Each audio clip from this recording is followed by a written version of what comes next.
Why are you beeping at me? Oh, the key's in my pocket. It beeps when you leave with the key in your pocket and the car is running. I didn't know that. Today's project is to change these spark plugs on my Expedition, and I did not release the hood.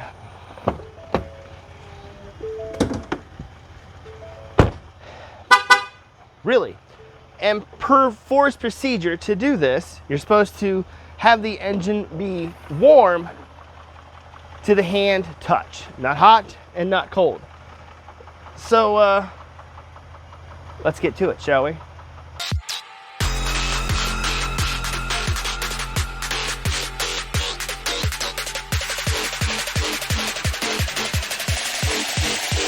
Currently, my Expedition has 89,000 miles on it. Not too bad being 6 years old. I figured it's time to do a spark plug replacement. And when I had access to IDS, when I replaced the driver's side valve cover, I decided to look up what spark plug I needed and what my procedure was to do this kind of job. It seems pretty simple, pretty straightforward, right? Well, that's where I learned that they want you to have the engine to be warm to the touch. Not hot soaked and not cold soaked. So that's why mine was idling that you saw previously, to get it up to warm, but not up to operating temperature. Now, IDS listed a spark plug SP542, and it was gapped at 0.026 to 0.028. That was their specification. So I went around online looking for this SP542 spark plug, and I couldn't really find anything. I did find a lot of information on SP594. So I went to Tosca, another place where I get a lot of my parts for my vehicles, and they list SP594 as well for the spark plug for this Expedition with this 3.5 liter EcoBoost engine. Well, I then decided to call the dealership to see if they had access to something that I may not have access to. I gave them the last 8 of the VIN, and they also informed me it is SP594 is the spark plug that Ford currently has for EcoBoost engines in the Expedition here in 2024. For shits and giggles, I decided to pull out the 2018 manual and see what Ford had listed back then. And back then, they said SP550. Why can't we just have one part number and be done? So I went and bought SP594 spark plugs. I bought all 6 of them. And where you can get them, they're pretty plentiful online. The dealership wants $16 per spark plug. Online websites like Rock Auto and Tosca, Rock Auto is $9 rounded up, and Tosca is $10. And the local big box automotive store that I bought mine from was $13 rounded up. And I thought about just purchasing them from Tosca like I normally would, but Tosca wants $10 to ship it and about 4 days to get it here. And by that point, I'm at the same cost that I would have gotten or the same cost that I would have paid had I went to the store, which at the big box store that I purchased mine from was $78. Rock Auto was also $10 or $11 in shipping, and they wanted it in 4 days to ship it here as well. So your cost may vary based on where you're at. The gap that I have found for this spark plug, SP594, is 0.030. So with the overview out of the way, let's get into this. This really shouldn't be that hard to do. And as with all of Ford's directions, before we get started on today's project, the procedure states to disconnect the battery, but if you don't do that, at least hide or pull the battery out of the key fob or fobs so that whatever project you're working on in the engine bay, your engine doesn't get accidentally started. First things first is to remove this appearance cover. If you have a 2018 through 2020 Expedition, you have an appearance cover. If you have a 21 through 24, you do not have an appearance cover, unless you went and bought one aftermarket.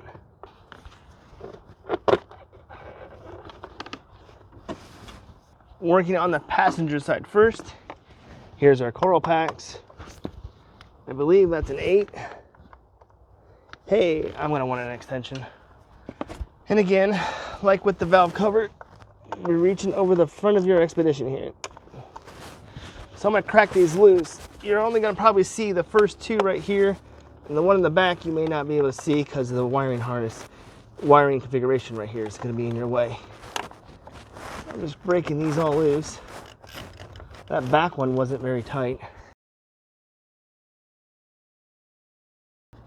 Somehow, my camera overheated and removing the coil packs was not actually recorded. So simply, you have the white tab right here where my hand is at. Push that towards the battery pack and then push on the back part of that white tab and pull the connector off of your coil pack.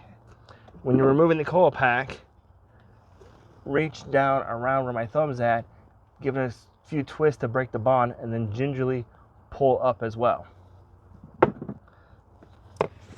Now I'm going to try and remove this spark plug.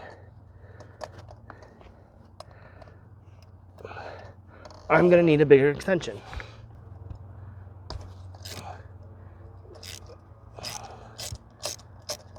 Give it a few turns and it should break free.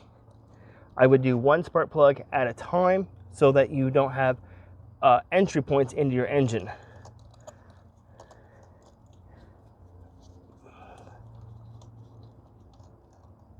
Pull the spark plug out, and that is after 89,000 miles. I'm not sure what cylinder this is on the passenger side with the high pressure fuel pump, but the electrode still looks pretty good. It doesn't look burnt. It's not white. Huh. And the part number is CYFS 12YRT3. Huh. That's the same part number that I have right now that I just bought.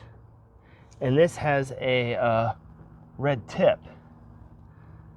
I wonder if that means this has been replaced, or these have been replaced at some point in this Expedition's life. Give me one moment to get the new spark plug. So here's my old spark plug, red tip.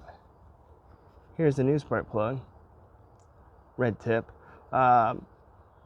Oasis did say cylinder 2 had a new coil pack and a new spark plug put in, so that must be cylinder 2. And we checked the gap to make sure it's at 0.030. Gingerly drop that inside and hand thread this down. The torque spec is 133 inch-pounds. Torque wrench, power on, 133. I have 135. I'm gonna go down one to 134.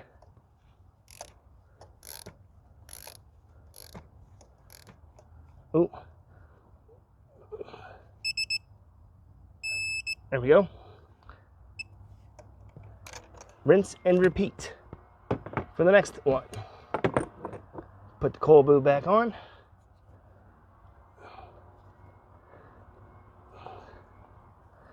And reconnect. There we go. Let's see what, so if that's 2, this must be cylinder 4. Let's see what this one is.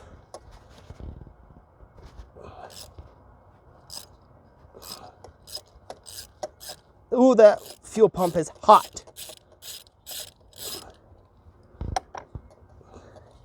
It's the middle of October, or it's the beginning of October rather, and it's 80-something degrees outside. I'll take the weather, but I need a tent for some shade. And this spark plug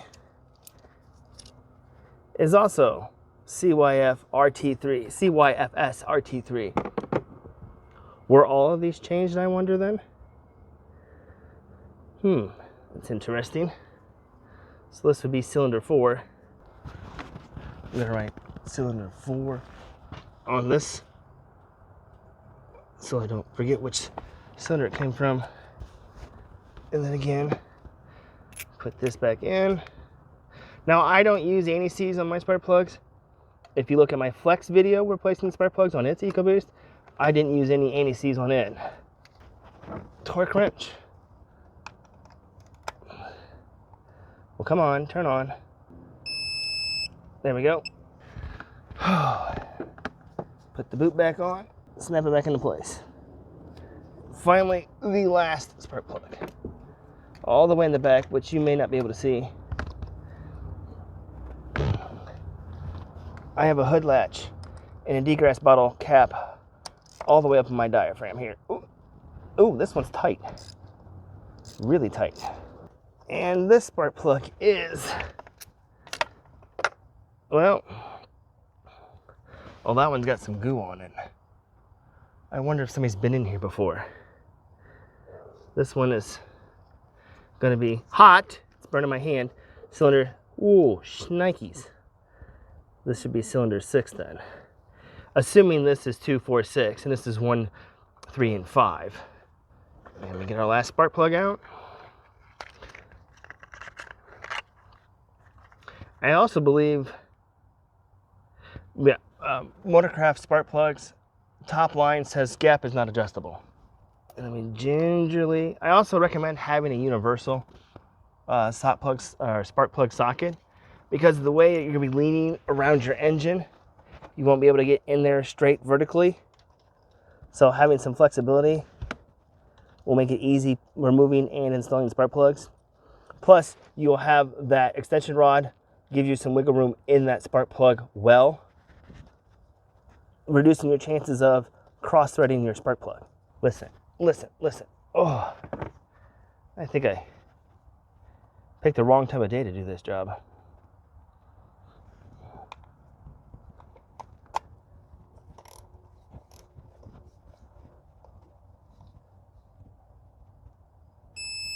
There we are.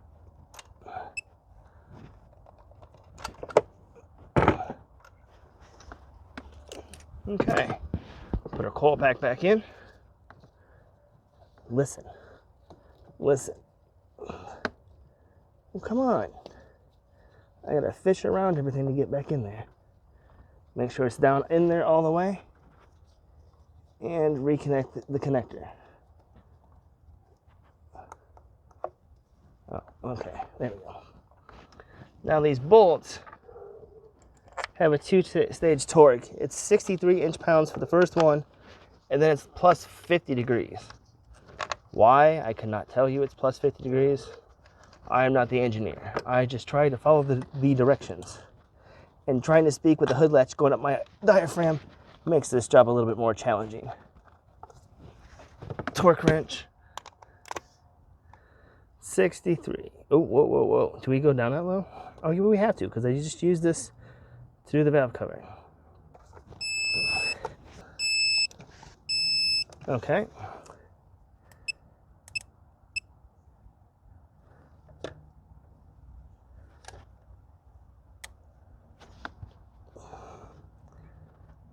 $60 degrees.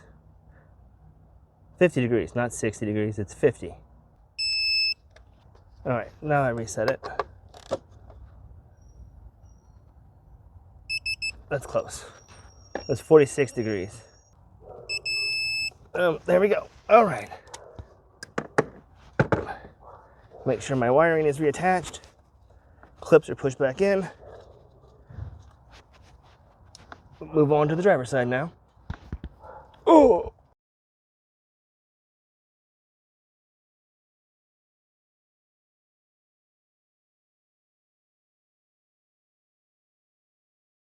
And here we are on the driver's side. The driver's side is going to be a little bit more of a challenge because you have the air intake right here where the ratchet's at. And I might be in your way.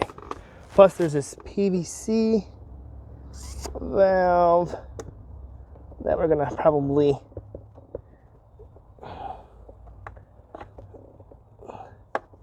move out of our way as well.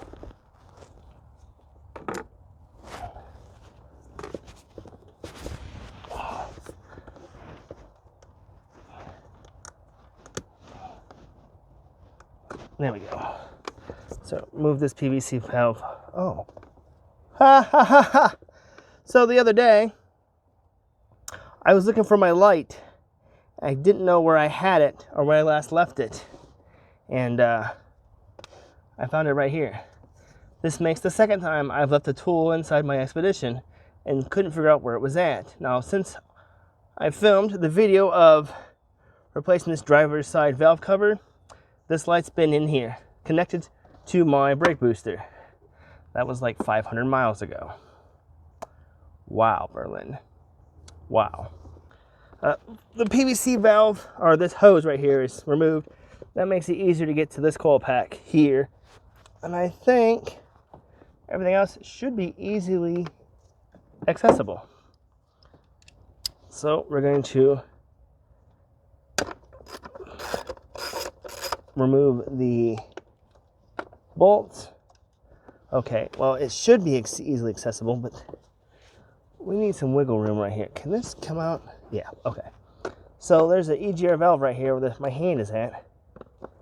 There is some flexibility in these lines. Just don't go ham on them.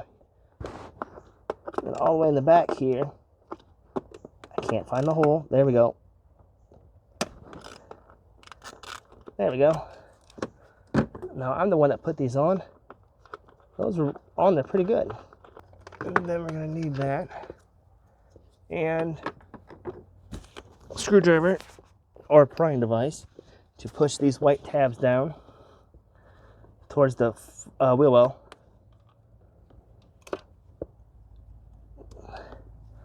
Like so. And then we just remove the white tabs. Now these should come up because I just had these out not too long ago. But since the other side did not get recorded, you want to reach underneath and twist, break that bond, and gingerly pull up. And then you want to inspect your boots for any rips, any kind of damage. If you see anything, replace it. These should be good because I just had these out. Gingerly going down inside. And let's see what we find on the driver's side. Wow. They're really in there. That took some force to break that bond. What do we have behind door number, assuming this is cylinder 1, door number 1? Yeah, I'm thinking these were replaced at some point in the Expedition's life. Because even that gap doesn't look to be that bad. Huh.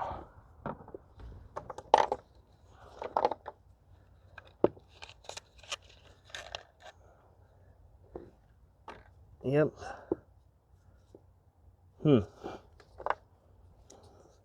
Somebody was here before. There we go.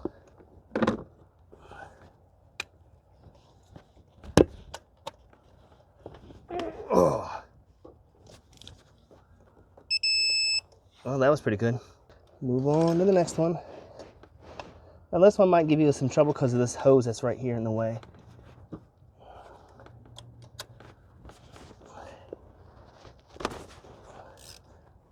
There we go. So at this point, I'm going to assume these plugs have been changed. I was half expecting to see SP540, or not 540, 550 in here. I was assuming these were original plugs.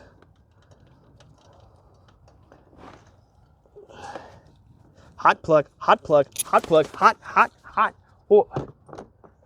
And this is, yep, same one. Hot plug. Move on down the line.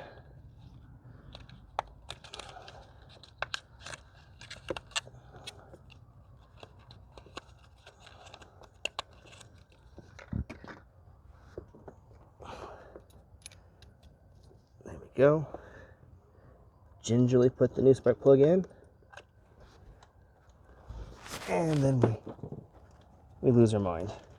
Then we hand tighten it all the way down, and then we get the torque wrench to finish the torquing. There we go. All right, That's good. Now we do the far back one.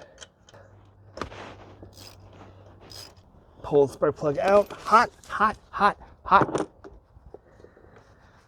And whoever did do these, it looks like they had some, what is it? Dielectric grease they put on the inside of those?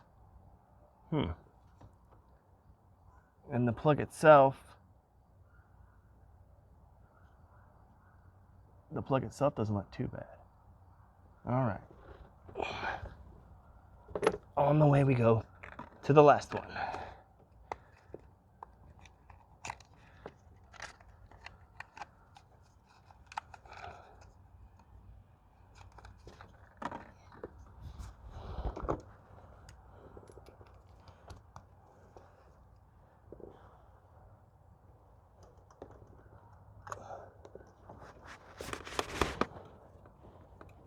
There we go.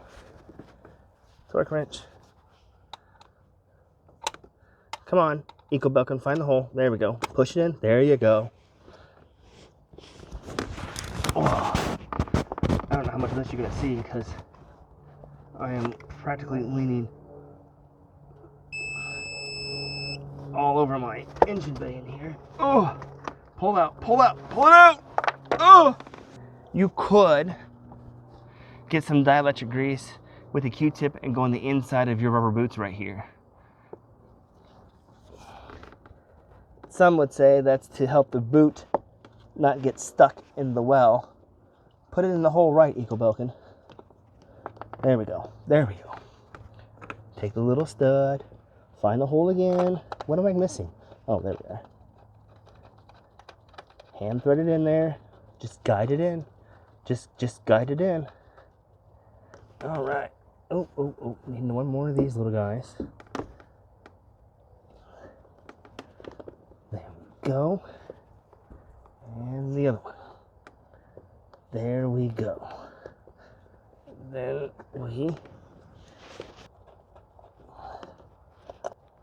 there we go. We do our wiring connections. We'll push it back in there. Push that back in there. And then this back in there.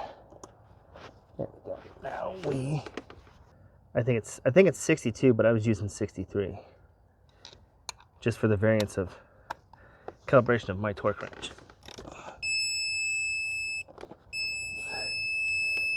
There we go. And then we do plus 50 degrees. There we go. We do a reset.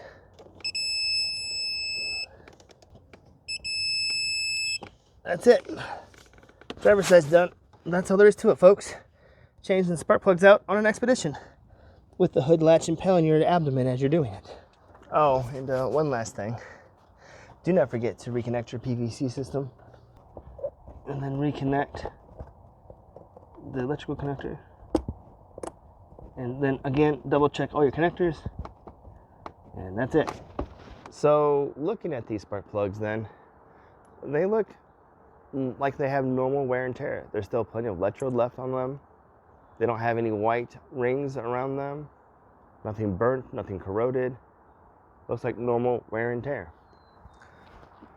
And I've owned this Expedition since January of 24, and I've put about 10,000 miles on it.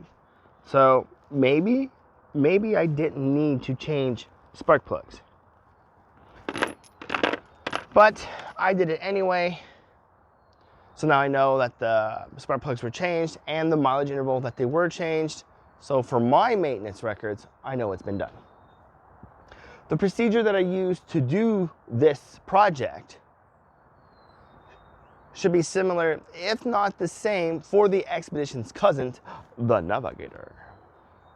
As for part numbers and torque specs, that's where things can get a little bit murky, a little tricky. So in the beginning of the video, I listed that there was a few spark plug options available for the Expedition. Well, I also, through some research, found out that in 2022, there is another spark plug that is available for the Expedition. So what I demonstrated here, the spark plug that I used and the torque specs that I used is for an 18 through 21 model year Expedition. 2022 Plus, as mentioned, has a new spark plug. And with 2022 having a new spark plug, it may have a different torque spec. Thus, listed down in the description will be the spark plug part number that I used and the new 2022 Plus spark plug part number as well. The torque spec that I use will only be for my spark plug. I'm not sure of what the new spark plug torque spec will be. Also listed down in the description will be a Ford Performance spark plug that is been listed around online as well. Maybe usable if you're running a tune on your Expedition. The gap spec that I'd found will be listed, as well as the spec that IDS had found or has listed for that Ford Performance spark plug. Those will be listed down in the description as well. Also note, Motorcraft spark plugs are not adjustable. And it may or may not matter, but recycle your spark plugs if you can. If you can find a local recycling center to take them, let me know in the comments. Do you recycle them or do you just throw them away? I think you'd want to recycle them. There's plenty of valuable metal inside spark plugs. Let me know what you think. That was a project. For more Expedition content, click this playlist. For more content posted this year, click this playlist. And to subscribe to this channel, click here.